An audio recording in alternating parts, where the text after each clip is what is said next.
Boa tarde, paz seja com todos vocês. Hoje, Filipenses capítulo 3. Vamos lá, com a Bíblia aberta. A exortação referente à alegria cristã. Quanto ao mais, irmãos meus, alegrai-vos no Senhor. A mim, não me desgosta e é segurança para vós outros que eu escreva a mesma coisa. Acautelai-vos dos cães, acautelai-vos dos maus obreiros, acautelai-vos da falsa circuncisão. Porque não é o que somos a circuncisão. Nós que adoramos a Deus no Espírito e nos gloriamos em Cristo Jesus e não confiamos no quê? Na carne. Bem que eu poderia confiar também na carne. Se qualquer outro pensa que pode confiar na carne, eu ainda mais. Paulo tinha convicção dele mesmo.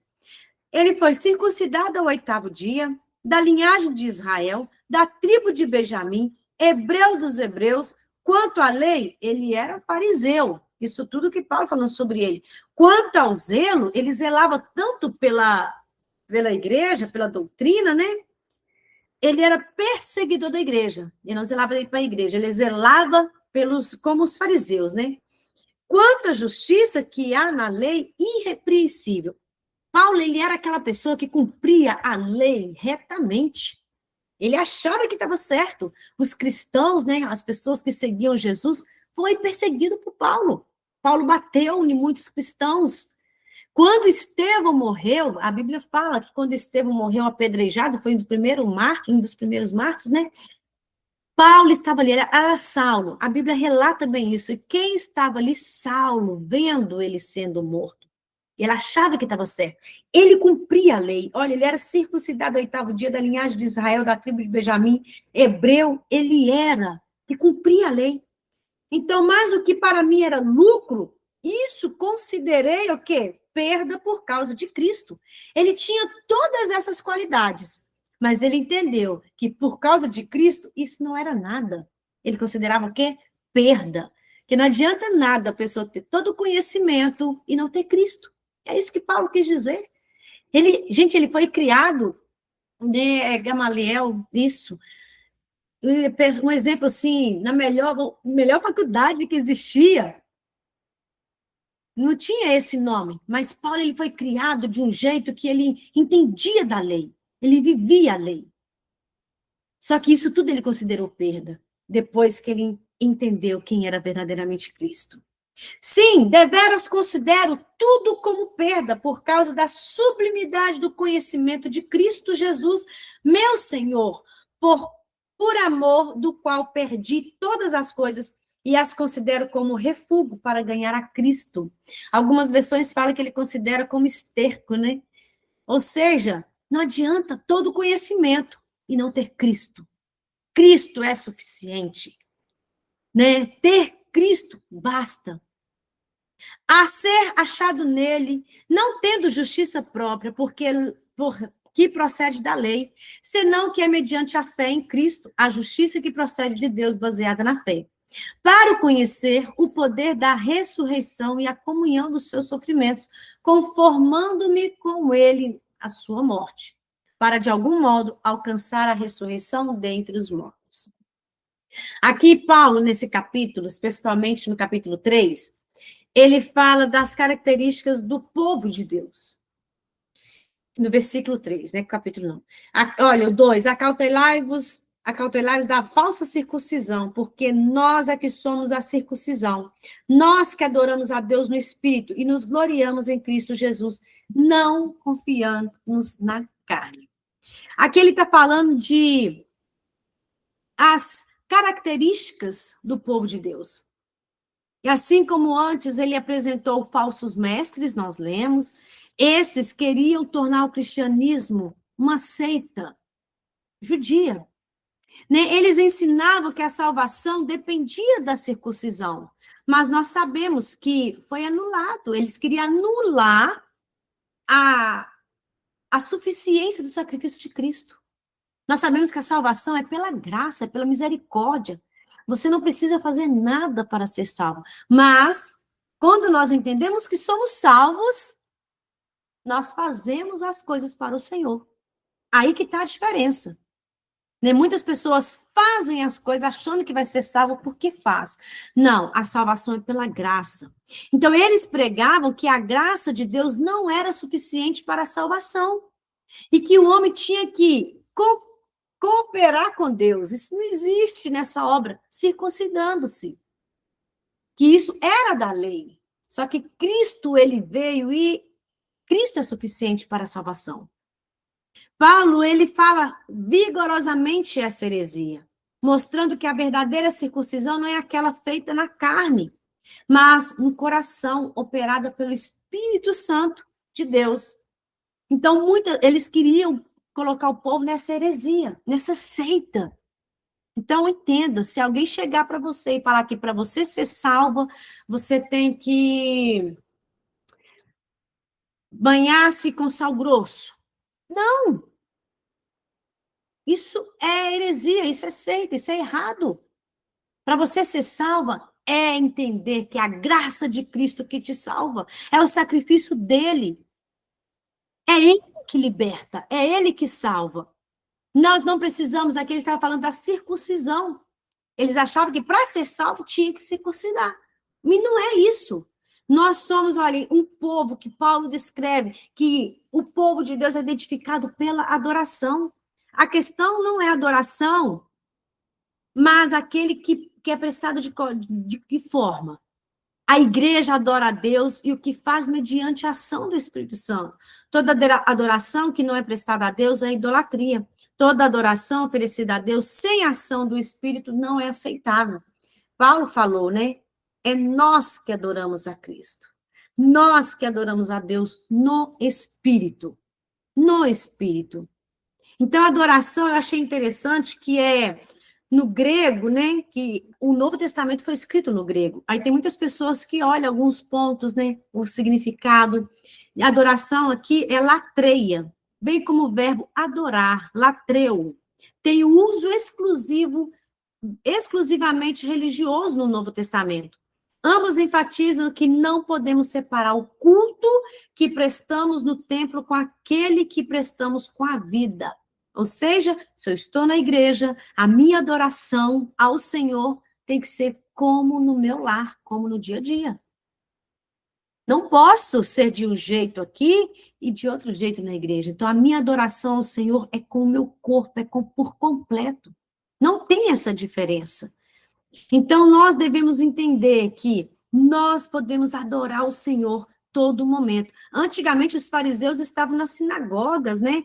Reprovando a Jesus porque ele curou um homem da mão ressequida no sábado. Mas não atentaram para o fato de que a mesma sinagoga, eles estavam cheios de ódio, tramando o quê? A morte do próprio Cristo. Eles lá dentro da sinagoga, falando da Torá, e tramando a morte de Jesus. Tramando. Então, eles pensavam que estavam na sinagoga adorando, mas o culto deles não era movido pelo Espírito. E que o nosso culto, todo momento, possa ser movido pelo Espírito. Então, nós, o povo de Deus, precisamos entender que Cristo é suficiente. Ele, é nele, é por ele toda exaltação. O povo de Deus, não se gloria na carne nem nos ritos religiosos. Antes, o nosso prazer está no Senhor. É no Senhor. O seu prazer, a sua vida, a sua confiança estão na pessoa de Cristo. É Cristo. É Cristo que é suficiente na nossa vida. A nossa adoração, o nosso corpo é para a glória dele. Gloriar-se em Cristo é ter nele todo o prazer, ter deleite no Senhor. Ele nos é suficiente, ele nos satisfaz plenamente. O povo de Deus se gloria na cruz de Cristo, isto é, na sua expiração. O Antigo Testamento, tudo se aponta para o Novo Testamento, tudo aponta para Cristo. Tudo aponta para o nosso Senhor Jesus. Né? Nós não sabemos a data certinha que Jesus nasceu. Colocaram 25 de dezembro. Mas por que não comemorarmos a presença de Cristo na nossa vida? Por que não comemorarmos? Aí a gente pensa, é uma troca de presente, mas é presente aqui. Olha que aqui, As pessoas levaram presente para o nosso mestre, para o nosso rei, que nasceu numa manjedoura. Esse Cristo maravilhoso, ele é o maior presente que nós podemos receber, que a humanidade pode receber. Então, ele é digno de toda adoração, de todo louvor. Então, pegue essa data e comemore mesmo com as pessoas que você tem do seu lado, com filhos, marido. Às vezes está distante, mas comemore uma ligação. Cristo é ele que é digno de toda honra, de toda glória, de todo louvor. Ele veio como um homem. Vocês já pensaram nisso? Maria teve que limpar Jesus. Maria amamentou Jesus. Ele, sendo Deus, ele veio como um homem, mas com o propósito de entregar a própria vida por nós. Então, ele é digno de toda honra, de toda glória. Então, ele é suficiente na nossa vida. Então, o povo de Deus é identificado também pela decisão de confiar em Deus, não confiar na carne. Então, nós devemos entender que, olha, essa carne pode ser sempre reconhecida no fato de que o ser humano continua voltado para si mesmo, confia em si mesmo e se gloria em si mesmo. Carne é a sua natureza centrada de si mesmo, mesmo quando exerce a moral e a religião. O ser humano fica preso no seu eu, cultiva-o e o gloria, até mesmo quando cita o nome de Deus. Que o Senhor Jesus nos dê essa graça, né? Que nós não venhamos olhar sempre para o nosso eu, mas olharmos para Cristo, a todo momento. Então, a nossa confiança, olha, o povo de Deus tem a confiança em Deus, que a nossa fé vem estar no Senhor Jesus. O cristianismo não é aquilo que nós fazemos para Deus, foi o que eu falei, mas o que Deus fez por nós. Não confiamos o que fazemos ou deixamos de fazer, mas o que Deus fez por nós em Cristo Jesus. E quando nós entendemos que Deus fez por nós temos prazer de estar aqui reunidas. Quando nós entendemos que Deus fez por nós temos prazer de ir para a igreja e congregar com os irmãos. Quando nós entendemos o que Cristo fez por nós temos prazer de ajudar uma pessoa que está necessitada. É isso. Quando nós entendemos o que Cristo fez por nós amamos o próximo, sujeitamos a Deus, resistimos ao diabo e ele foge de nós. Quando nós entendemos que Cristo fez por nós abrimos o nosso coração para imitá-lo, para fazer como ele fez aqui nessa terra. Então vamos continuar no versículo 12. Não que eu tenha já recebido ou tenha obtido a perfeição, mas prossigo para conquistar aquilo para o que também foi conquistado por Cristo Jesus. Irmãos, quanto a mim, não julgo havê-lo alcançado, mas uma coisa faço, esquecendo-me das coisas que para trás ficam, e avançando para as que estão diante de mim. Então, prossigo para o alvo, para o prêmio da soberana vocação de Deus em Cristo Jesus, pois todos que somos perfeitos, tenhamos este sentimento, e se porventura pensais de outro modo, também isto Deus vos esclarecerá. Todavia, andemos de acordo com o que já foi alcançado. Olha que lindo.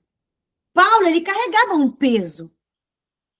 Só que ele entendeu que Cristo é suficiente, então ele esquece das coisas que para trás ficam. Vamos esquecer das coisas que para trás ficam e vamos avançar para o que estão diante de nós. Ele, sendo circuncidado ao 8º dia, da linhagem de Israel, da tribo de Benjamim, hebreu dos hebreus, opa! Agora Cristo que é importante para mim. Eu estou correndo para quê? Para alcançar o alvo. Prossigo para o alvo. É isso que nós devemos fazer todos os dias. Estamos prosseguindo para o alvo, para o prêmio da vocação, da soberana vocação de Deus. Não prêmio que aqui vai acabar, não. Muitos atletas correm atrás do seu prêmio, da sua medalha, mas fica aí, eles um dia vão morrer e não vai desfrutar disso mais. Mas nosso prêmio é celestial, nós estamos prosseguindo para o alvo, é Cristo. Igual eu já falei, o nosso futuro está intacto com Deus.